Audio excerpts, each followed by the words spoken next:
Amazon swords to Vallisneria, these are the top tall aquarium plants you can keep. Starting off first, we have the Amazon sword. This stunning rosette plant thrives when rooted in the substrate. This plant is often chosen for the background in medium-sized tanks or mid-ground in larger aquariums, thus making it a beginner-friendly option. It doesn't require high lighting or carbon dioxide, and it has a fast yet manageable growth rate. If you want to achieve a lush and tropical aesthetic for your freshwater tank, then it's best to opt for the Amazon sword plant. To maintain this plant, you'd need to use root tables or aquarium soil as fertilizers. Another great background plant is the water wisteria.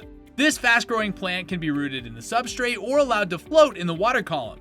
The leaves have a great texture, and from the nodes comes the roots that collect nutrients from the water column. They're bright green in color and are best placed at the back of the tank. This plant species doesn't require any carbon dioxide or any intense lighting, but it's recommended to have a substrate in your aquarium. It's also recommended to have a liquid-type fertilizer to encourage growth. Water wisteria is a featured beginner plant in our beginner plant video. Check out some more easy plants in the card above. If you've got a medium-sized aquarium, then the straight Vallisneria is an excellent background plant. A mature Vallisneria can grow about 2 feet. They're not going to grow up out of the water in shallow tanks, rather, they'll bend to grow along the water's surface, and this makes for an attractive sight. This plant should grow and develop in a fertile substrate to reach its peak. Since it's a fast grower, it doesn't require some maintenance as it spreads across the bottom by runners. It may need moderate to intense lighting and might need some carbon dioxide. To feed them, it's recommended to have root tabs or aquarium soil as fertilizers.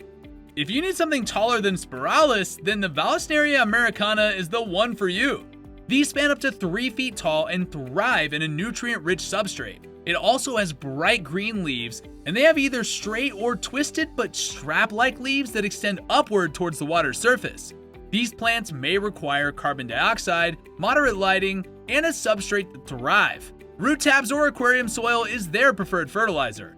The jungle Vallisneria is an excellent background option for a large aquarium and can even survive slightly brackish water conditions. If you're looking for an easy plant to grow, then the Cryptocoryne is the one for you. Known for thriving in freshwater setups, this 2-feet plant has long and narrow leaves with a wavy texture. To develop the Cryptocoryne, moderate to high lighting is needed and a good water flow as well.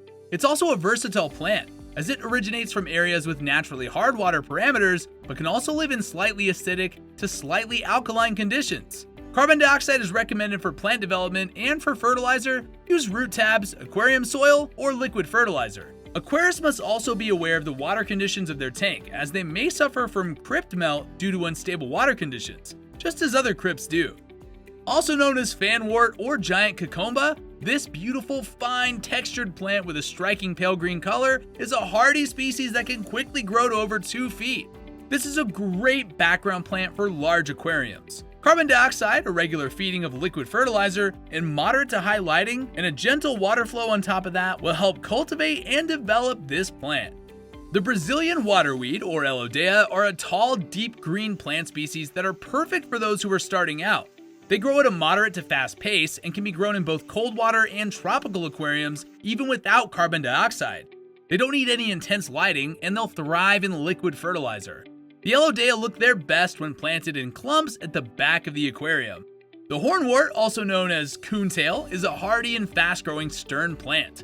This behemoth can reach nearly 3 feet tall under optimal growth conditions. It's versatile in terms of planting positions, as it can grow floating, anchored with weights, or rooted in the substrate.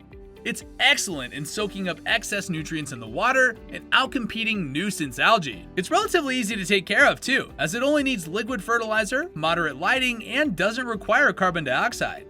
The red Tiger Lotus, or Egyptian lotus / water lily, features captivating red leaves that extend both underwater and above the surface. These plants grow from a bulb in the substrate, and while its surface leaves may produce flowers, some hobbyists opt to trim them to prevent shading other plants below the aquarium. These plants thrive without carbon dioxide, under moderate lighting, and they feed on root tabs, aquarium soil, or liquid fertilizer. If you're looking to set up plants in groups, the Ambulia is the perfect plant species for you. This fast-growing stem plant can reach up to 16 inches in height. Since it has fine textured leaves, it tends to have a really thin appearance, so it's best to have these planted in bunches on a substrate. These are beginner-friendly background plants and and can propagate from trimmings alone. It might take some time, but with patience comes reward. The Ambulia thrives without carbon dioxide, under low to moderate lighting, and with liquid fertilizers. The Bacopa Monnieri, or water hyssop, or moneywort, is a bright green aquatic plant with upright and succulent stems. These are great options for the mid-ground of large aquariums or the background of medium-sized tanks. This can be grown in inert substrates like sand, but they do prefer a nutrient-rich substrate with a moderate to high lighting condition. A good fertilizer option would be root tabs, aquarium soil, and liquid fertilizer. If grown in the perfect aquarium conditions, the Bacopa Monnieri can even produce small white and pink flowers, adding to its charm. If you're looking for a plant that'll contrast the color of your green plants in your tank, look no further. The Ludwigia Natans Super Red or Water Purslane has the perfect shade of bright red. A perfect red plant for beginner aquarists that is also a fast-growing plant, and with moderate lighting and iron-rich fertilizers, its colors will develop even further. Next on the list is the cousin of the Super Red, the Ludwigia Arcuata. This beauty can reach 20 inches in height and is suitable for the background of medium or tall aquariums. Its fine needle-like foliage adds texture to planted tanks, serving as excellent hiding spots for small fish and shrimp. Like the Super Red, the Arcuata develops a beautiful bright red foliage under moderate to high lighting, but they might turn green under dimmer conditions. Similarly, iron-rich fertilizers are recommended to encourage the development of red foliage. The Java Fern is a Southwest Asian plant that is a unique and popular one amongst hobbyists. They're also considered to be epiphytes, meaning that they can be found branching and growing on top of other plants, wood, or even wet rocks for support. They have no attachment to the ground. They can also float in the aquarium. With that being said, the best way to grow Java Fern is by tying or gluing them to a piece of driftwood in your rockwork. Java Ferns are slow growing and are low maintenance. They only require the basic lighting conditions and liquid fertilizer for growth and development. Java Ferns can reach up to 12 inches tall. They're ideal for the mid-ground of small or medium-sized planted tanks. The Eusteralis Stellata is the Ishtar on our list, also known as the water star. This tall aquarium plant is highly sought after for its beautiful foliage. The Eusteralis can grow up to 20 inches in height and are pretty easy to do so, making it an ideal background plant. This plant dons a variety of colors from green to reddish and have narrow strap-like leaves. An iron-rich fertilizer, a good substrate, and a moderate to high lighting system will stimulate the plant to bring out the most of its vibrant colors. And here are some other plants in our honorable mentions. Anubias barteri, Brazilian pennywort, Bacopa caroliniana, Lucky bamboo. The towering stalks of the lucky bamboo made its way through social media fame as this plant has been gaining traction from TikTok showcases. Its vertical features add a sturdy contrast to your aquatic setup, and it's a charming addition as it invites your fish to maneuver between its stalks. If you're still struggling to decide whether or not plants are a good idea for your tank, we'll break down the pros and cons in having a planted aquarium. Let's start with the pros.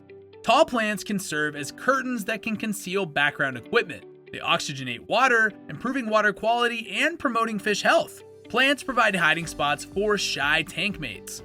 Fast-growing stem plants control nutrient levels and algae growth. And next for the cons. They might require lighting and nutrients, hence the additional cost for equipment alone. Some fish may damage or consume your plants.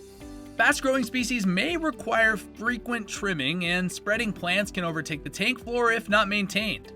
It's important to know the basics of aquarium plant care as each species has its own preferred growing conditions. Let's start with substrate. Aquarium plants vary in their own growth habits, ranging from floating to attaching to surfaces or even rooting down in the substrates. While popular substrates like gravel and sand are inert, providing no nutrients, some plants like Java Fern will obtain nutrients from the water column.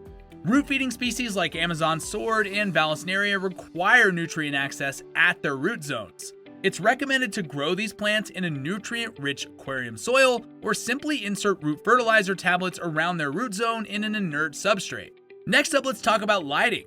To avoid algae issues due to insufficient plant growth, artificial lights are the way to go. These are designed for planted tanks rather than relying on direct sunlight. But here are some things to consider. Deep aquariums require stronger lighting due to the depth of the area.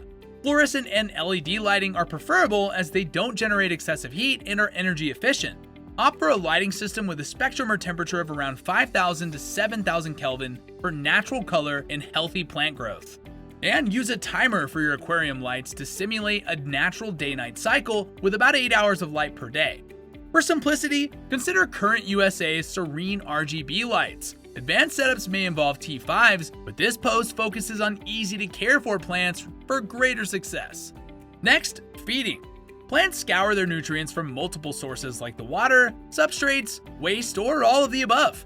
However, like any other plants outside of the aquarium, fertilizers are still go-tos. Liquid fertilizers provide enough nutrients for optimal growth, but suitable water parameters and lighting are taken into great consideration. Personally, I'd recommend APT or APT Complete, as I've used this for planted aquariums and I believe it's given me the best results. It's created an aquascaper for aquascapers. It's an all-in-one formula that should cover everything that you need for the plants in this list. Lastly, let's talk about CO2 injection. All plants need CO2 for healthy growth, and there are many effective methods to raise CO2 levels in your tank naturally and safely. Some setups have pressurized CO2 systems, but all the plants on this list can also flourish in low-tech aquariums. If you want to go the whole 9 yards, investing in a CO2 system is advisable. My personal recommendation is the CO2 Art, a brand I've endorsed for years. You can find a discount code in the description. So, that's it for our list of tall aquarium plants. If you'd like to know more about other tank plants and other essential aquarium equipment, check out our website. Then like and subscribe to the channel to be updated for more aquarium hobby content. Or better yet, check out the next video on your right. Until next time.